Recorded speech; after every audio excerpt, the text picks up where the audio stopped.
Cougs, welcome back to CoogsTalk. I'm Chenille Williams, and I'm here with Sean Paul and Corey. We have a lot of exciting topics today, so let's dive right into it. Oh, and one more thing. So our producer Daniel told us we had to limit this thing to 15 minutes. I'm just gonna say right now we're not gonna be able to guarantee that, but we'll try our best because we're nothing but trendsetters. Ain't that right? Yes.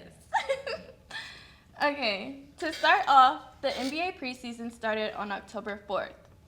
I'm curious to know, what are y'all predictions for the 2025 NBA championship? You can go first. I think. I think for the.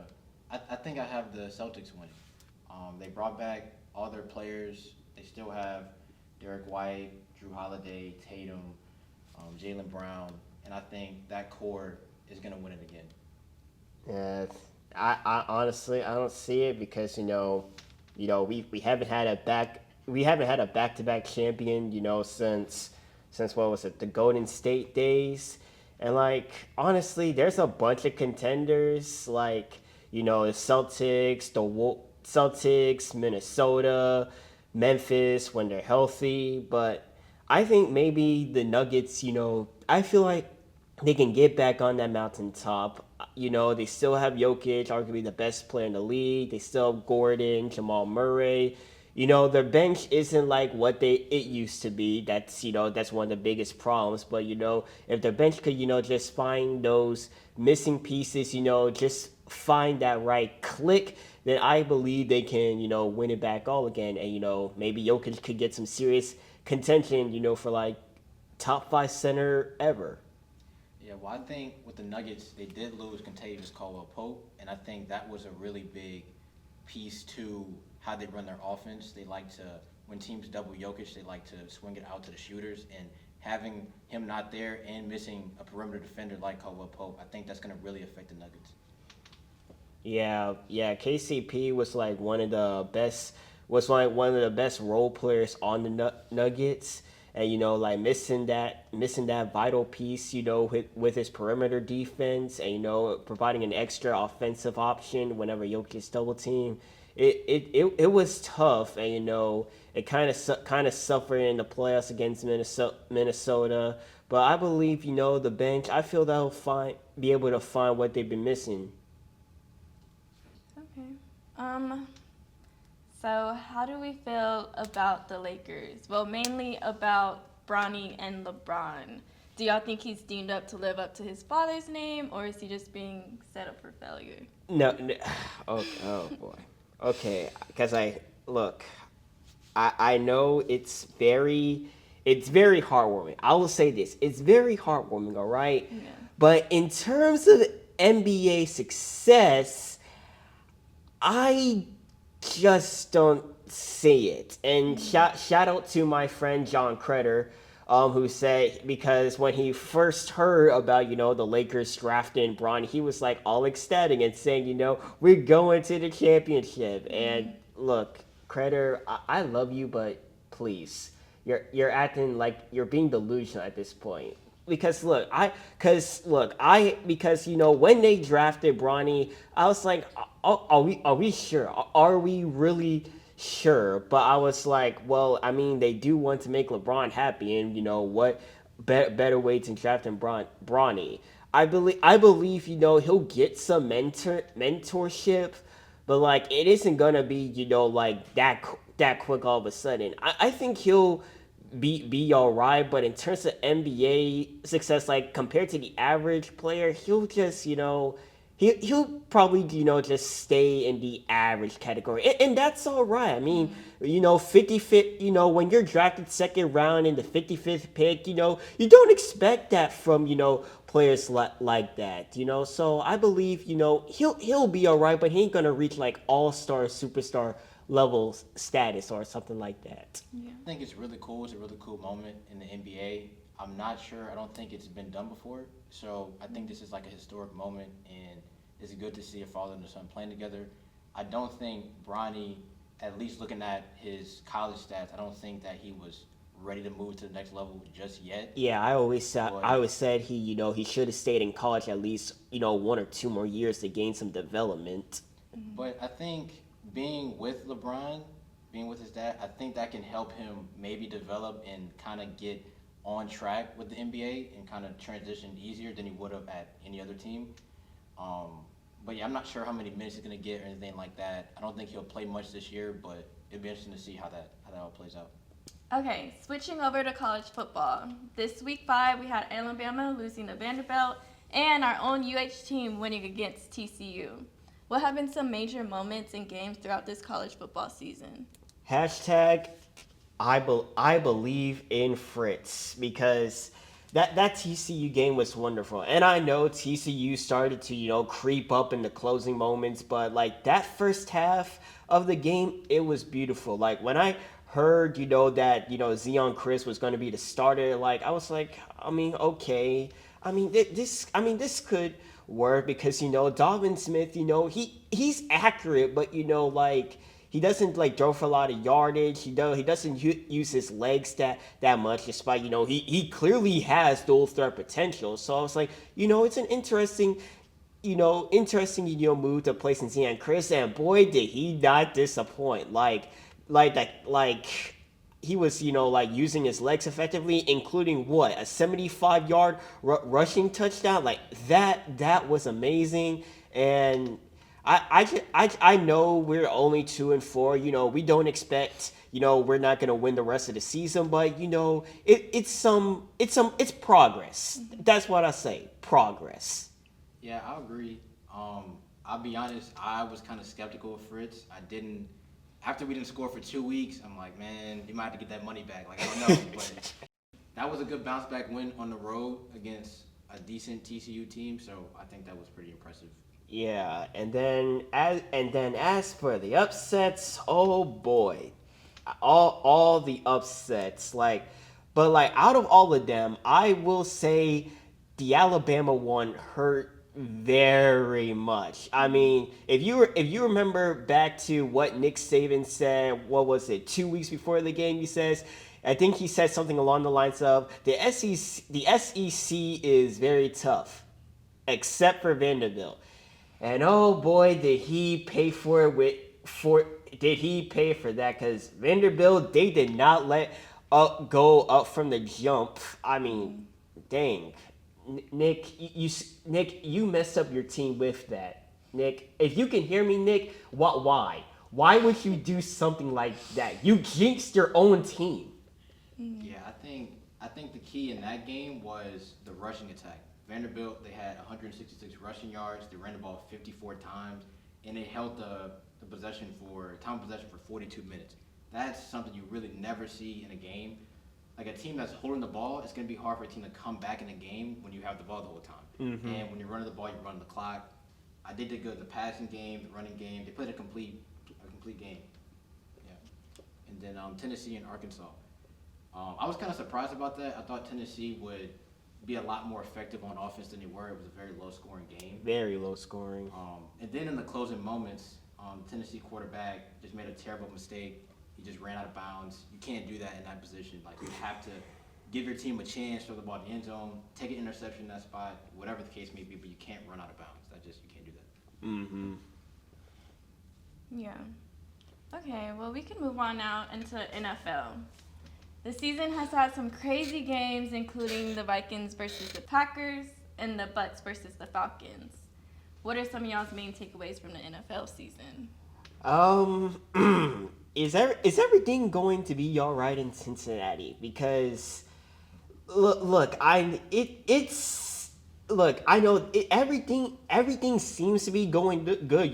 Joe Burrow's is throwing dimes, Jamar Chase is catching, but they're still sitting at 1-4. I mean, you can put it on the defense. I mean, they gave up 41 points to the Ravens. I mean, to be clear, they did have Lamar Jackson and Derrick Henry, and some wide receiver options. But come on, you gotta do better than this. I mean, will they make the playoffs? Yeah, but it's going to be a long journey ahead for them. I'm not even sure if they can make the playoffs. 1-4 is really tough, and like history's not on their side. It hasn't been done very often. They do have the talent with Burrow, Chase, and Higgins. They do have the talent. The defense really has to step up. Like, you're not going to win many games when you're giving up 41 points and 500 plus yards of offense. That's just not a winning formula at all. They can't rely on the offense totally to win them games if the defense is going to play like that. And also think Zach Taylor, I think he messed this game up in overtime when he decided to run the ball 3 straight times. Now, I know Burrow did throw a pick on the last possession, but you pay him the big bucks so he can shine in those moments, and they didn't allow him to do that, and I think that's why they lost. Three rushing plays in your first drive of overtime. No, you gotta throw the ball, especially on what did he rush on third down? Yeah, they ran the ball 3 straight times. Oh God, no! No. History knows when it's third down, throw the ball. Like, I don't care if it's like 3rd and 2, 3rd and 3. You gotta throw the ball. That's what you're paying Joe Burrow to do. And then like the defense, like, it has been struggling. According to Pro Football Reference, they're currently ranked 30th in points allowed per drive. They've allowed over 700. Yeah, they've allowed over 700 rushing yards, which makes them like a bottom 2. Yeah, it's rough. It's rough, and also 29 points per game, which is like almost dead last place. Yeah, the defense got to step up. Yeah, that's terrible. Yeah, 30 points a game. You're gonna lose a lot of games giving up 30 points a game. Definitely. Yeah, and how do we feel about the Jets firing their head coach? Are we sure everything is dandy at the Jets organization? Because honestly, this might be the worst organization in the NFL right now. Because I used to talk trash about Washington, but but at least they're getting their stuff together. So like the Jets take that. They take that title. I mean, you didn't even let Salah talk to his own players. That was crazy. And even worse, you had to escort him out of the building. What is this? Like, will they get better? Like, I don't know. Is Aaron Rodgers secretly part of the staff? Because I think he got him fired. That's what I think. And I think that push, and I believe it was week 3 or week 2, when he went against the Patriots on Thursday night, when he pushed him after coming off the field after a touchdown. I think initially everybody thought, okay, maybe it was just something, who knows what happened, wasn't nothing serious. But with him being fired just weeks later after that, I think maybe there was more to that incident. Yeah, like you always want to keep your quarterback happy because he's your friend. He's the leader of the franchise. He's the star player to when you don't make the quarterback happy. I mean, stuff is bound to happen. Well, we don't know what's going to happen for the Jets in the immediate future, but they just got to get their act together. I mean, the defense is doing their job, but it's the offense. We've kind of seen it for the last couple of seasons. But at least, the good news, at least Nathaniel Hackett isn't the head coach. Yeah, because I think with Robert Saleh, I think he wasn't given the best chance to succeed. His quarterback for 3 out of the 3.5 years he was there was Zach Wilson, which anybody watched Zach Wilson play, we know why their record was bad. Yeah, but I mean, they kept a good defense. I think, and then Rodgers hasn't looked that great this season either. And having Nathaniel Hackett as your offensive coordinator also doesn't help. So it was a recipe for disaster. I don't know. Maybe I think the new head coach is Jeff Dotrich is his name. Interim head coach. I did see him on Hard Knocks last season. He really seemed to be a good coach, so I think he can do something good with this team. But they're going to need Rodgers to play a lot better if they want to succeed going forward. Yeah, because this Rodgers, for the past 3 seasons, this is not the Aaron we know. We're all used to the Aaron who has the rushing ability, be throwing in the tight windows like that. Now, obviously, because he is 40 years old, so he can't do the stuff he used to do. But come on, I mean, we're not expecting you to be like at an elite low, but we're at least expecting you to be like, good. And like Yeah. it's just been up and down for him and this offense. And he hasn't been able to connect very well with Garrett Wilson, which has been very surprising. I thought they would really find some chemistry this season. Well, in the last game they just played, they did start to get a rhythm. We got to see how that looks going forward, but we're going to need to put more games like that together. Yeah. The Cowboys are 3-2 right now, and they just beat the Steelers on Sunday. How was that? I would say it was not an impressive win by the Cowboys in that the score was 20-17. They didn't really look as great offensively, but they were going against the Steelers, who have a top defense in the league. It was good to see Dak put together a game-winning drive like that. That's what they pay him to do, so that was good to see. I think they had a situation with him and with Dak and CeeDee Lamb on the sideline. I don't know what that was about, but we got to see what that looks like in the coming weeks. But overall, it was good for them to get that win while missing Micah Parsons and DeMarcus Lawrence. But yeah, they got to do better on defense going forward and on offense. Yeah, but like honestly, because the Cowboys, because I'll say this, they got the most, because look, the fans will say, oh yeah, look at this, look at the wins, we all got these wins. I don't see it like that. Sure, the wins are important. It's obviously important, for making playoffs, but I also rate the quality of your wins, because it gives you an insight, how did the team actually do in their win. And like for the past 2 games against the Steelers and Giants, it hasn't looked that impressive, to be honest. I mean, only beating Daniel Jones and the Giants by 5 points. And then, your offense did good against the Steelers defense, but you still only won by 3 points, And, of course, the situation with Dak and CD, like something's, you just got to find that consistency in with your wins. I think Jalen Tolbert is the second receiver over there. He's been playing really well too. So that's been good to have another receiver kind of emerging. So it takes pressure off of CeeDee Lamb, and maybe that'll open him up in the coming weeks. Yeah, but what needs to be fixed is definitely this rushing attack. Cause Gary, listen to me, mano a mano.